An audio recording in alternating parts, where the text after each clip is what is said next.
नमस्कार। मैं अंजलि आर्या पुनः उपस्थित हूँ और मैं क्षमा चाहूँगी कि बीच बीच में व्यस्तता न होने के कारण कंटिन्यू एक कनेक्टिविटी हम लोग नहीं बना पा रहे हैं, पर फिर भी मेरा प्रयास है कि प्रतिदिन किसी न किसी विषय को लेकर के आप लोगों के मध्य में मैं अपनी विचारधारा को निरंतर रखूं।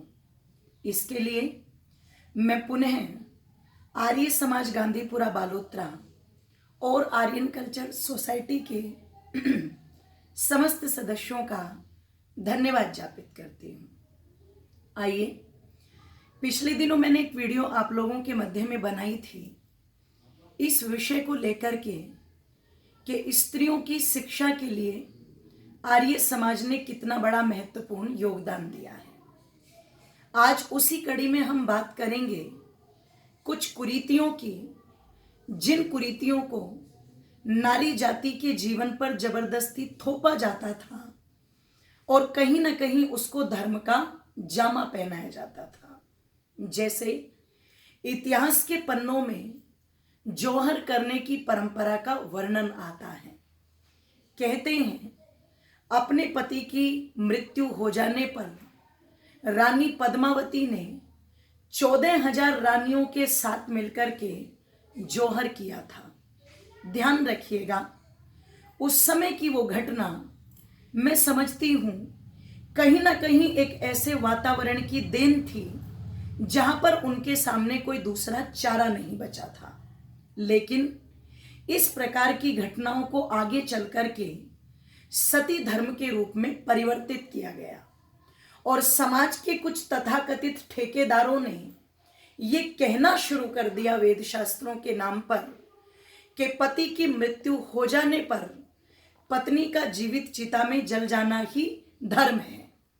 पता चला जब उन ढोंगी पाखंडियों की बातों को समाज में मान्यता मिली तो कुछ पत्नियां जलना चाहती थी, लेकिन कुछ ऐसी भी महिलाएं थी जो जीना चाहती थी, लेकिन जबरदस्ती उनको सजा धजा करके ढोल नगाड़े बजा करके ताकि उनकी चीख पकार सुनाई न पड़े और सती माता की जय जयकार के नारे गुंजाते हुए ढोंगी लोग जबरदस्ती खींच करके मरघट तक ले जाते थे और जलती हुई चिता के अंदर जबरदस्ती न चाहते हुए भी उस महिला को फेंक दिया जाता था।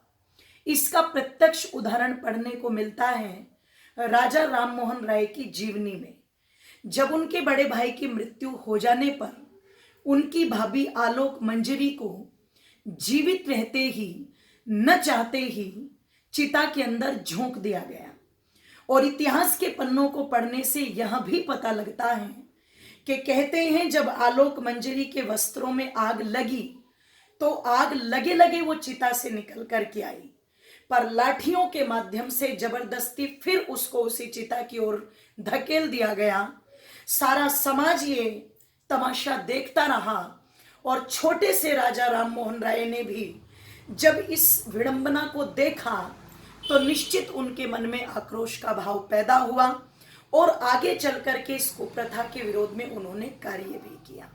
पर ध्यान रखिएगा, महर्षि दयानंद के परिवार में ऐसी कोई घटना उन्होंने अपनी आंखों से नहीं देखी, पर जो ऋषि नारी जाति को सर की पगड़ी मानते थे, जो ऋषि नारी जाति को राष्ट्र का आधार मानते थे और जिस नारी जाति के प्रति मातृवत स्नेह महर्षि दयानंद के मन में हमेशा रहता था, ऋषि ने भी इस सती प्रथा के विरोध में आवाज उठाई और डंके की चोट पर यह बात विधर्मियों के कानों तक पहुंचाई कि यदि पति के मरने पर पत्नी को जीवित चिता में जलाना धर्म है तो फिर पत्नी की मृत्यु पर पति को जीवित चिता में क्यों नहीं जलाते। समाज के ठेकेदारों की आंखें खुली और लगा कि यदि दयानंद ने यह प्रचार करना शुरू कर दिया तो कहीं कल को हमें लोग चिताओं में न फेंकना शुरू कर दें। मैं समझती हूँ इस कुरीति को टूटे हुए ध्यान रखना ऋषि दयानंद का बहुत बड़ा योगदान है और आज यही कुरीति समाज में एक अपराध के रूप में संविधान की धारा बनकर के तैर रही है, जिसका श्रेय महर्षि दयानंद और राजा राम मोहन राय को जाता है।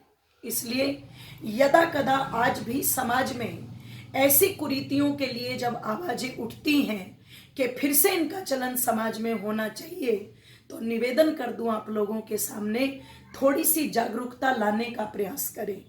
क्योंकि कोई भी पत्नी अपने पति की मृत्यु नहीं चाहती, अपितु हमारे यहाँ तो हिंदू संस्कृति में पतियों की लंबी आयु के लिए पता नहीं माताएं कितने प्रकार के व्रत करती हैं। हालांकि स्त्री के भोजन छोड़ देने से पति की आयु लंबी हो जाए इसका कोई प्रमाण नहीं है, पर हाँ, यदि घर के अंदर पत्नी पति के प्रति अच्छा व्यवहार करके चलती है तो वो निश्चित ही उसकी आयु बढ़ाने का कारण बनती है। इसलिए हमारी जो मातृशक्ति है वो अपने धर्म को निभाएं। और वो धर्म क्या है कि ये नहीं पति की मृत्यु हो गई तो हम भी उनके पीछे मृत्यु को प्राप्त हो जाए। यदि पति अंधे हैं तो गांधारी की तरह पत्नी भी आंखों पर पट्टी बांध ले, नहीं, पति के जाने पर उसके दायित्व कर्तव्य को, जिम्मेदारी को दृढ़ता पूर्वक निभाना, यही एक पत्नी का धर्म है। और मैं समझती हूँ इसी धर्म की मर्यादा को समाज में चलाना चाहिए। इसलिए आइए पुणे ऋषि का धन्यवाद करते हैं जिन्होंने ऐसी कुरीतियों से हमें बचाया। बहुत बहुत धन्यवाद।